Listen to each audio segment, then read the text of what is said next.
আসসালামু আলাইকুম। অনেক দিন ধরে একটা প্ল্যান করতেছিলাম যে নদীতে গিয়ে মাছ ধরবো, কিন্তু খামারের কাজের ব্যস্ততার কারণে আমাদের আর সেই সুযোগ হয়ে উঠতেছিল না। তো ফাইনালি আমরা আজকে সিদ্ধান্ত নিয়েছি আজকেই আমরা নদীতে গিয়ে মাছ ধরার চেষ্টা করব।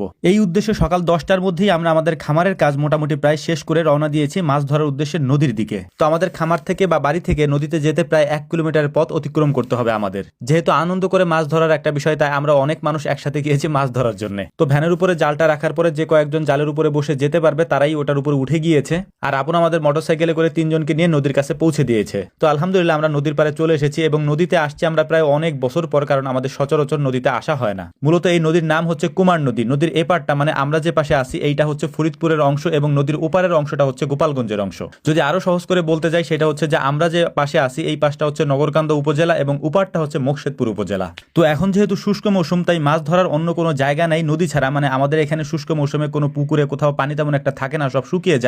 এজন্য আমরা আজকে এসেছি নদীতে মাছ ধরার জন্য। মূলত এরকম পদ্ধতিতে মাছ আমরা আগে পরে কোনোদিনও ধরি নাই, মানে এত বড় জাল দিয়ে আমাদের আগে পরে নদীতে কখনো মাছ ধরা হয় নাই। তো আমাদের যে কাকার জাল আছে তাকে বলছিলাম যে কাকা নদীতে মাছ ধরা যাবে কিনা, তো সে আমাকে বলছিল যে হ্যাঁ মাছ ধরা যাবে। কিন্তু এখানে এসে আমরা দেখলাম যে ভিন্ন পরিস্থিতি। নদীতে এত পরিমাণে শ্যাওলা রয়েছে, এই শ্যাওলার মধ্য দিয়ে জাল টানা একেবারে দুষ্কর একটা ব্যাপার। তারপরেও আমরা যেহেতু অনেক মানুষ গিয়েছি, তাই আমাদের মাছ মারাটা সফল না করে আমরা আসবো না, এটা আমরা আগেই প্রতিজ্ঞাবদ্ধ ছিলাম। কিন্তু নদীতে এসে আমাদের একটা ভিন্ন অভিজ্ঞতা হলো, আর সেটা হচ্ছে নদীতে আগে যে পরিমাণ মাছ পাওয়া যেত তার ছিটে ফোটাও এখন নদীতে নাই। আর একটা বিষয় আমার কাছে মনে হলো, সেটা হচ্ছে শহরে যে মাছগুলি নদীর মাছ হিসেবে বিক্রি করা হয় তা কি আদৌ নদীর মাছ কিনা। কারণ নদীতে মাছের যে অবস্থা তাতে আমার মনে হয় না যে শহরে কোথাও নদীর মাছ বিক্রি হয়। প্রাকৃতিক পরিবেশে বড় হয় এই নদীর এক একটা মাছ যখন আমরা পাচ্ছিলাম, তখন আমাদের কাছে মনে হইতেছিল যে এগুলি এক একটা স্বর্ণ। তো যাই হোক, আমরা সবাই অনেক কষ্ট করতেছিলাম মাছ ধরার জন্য, কিন্তু মাছ তেমন একটা পাচ্ছিলাম না। একটা মাছ আমরা পেয়েছি বড়, মানে এই মাছটাই হচ্ছে আজকের দিনে আমাদের সব থেকে বড় মাছ। এটা হচ্ছে ফলি মাছ। এর পাশাপাশি ছোট ছোট কিছু বাইন মাছ, চেলা মাছ, পুঁটি মাছ, তারপর হচ্ছে যে টাকি মাছ, এই মাছগুলো আমরা পেয়েছি, কিন্তু সাইজে তা অতি নগণ্য।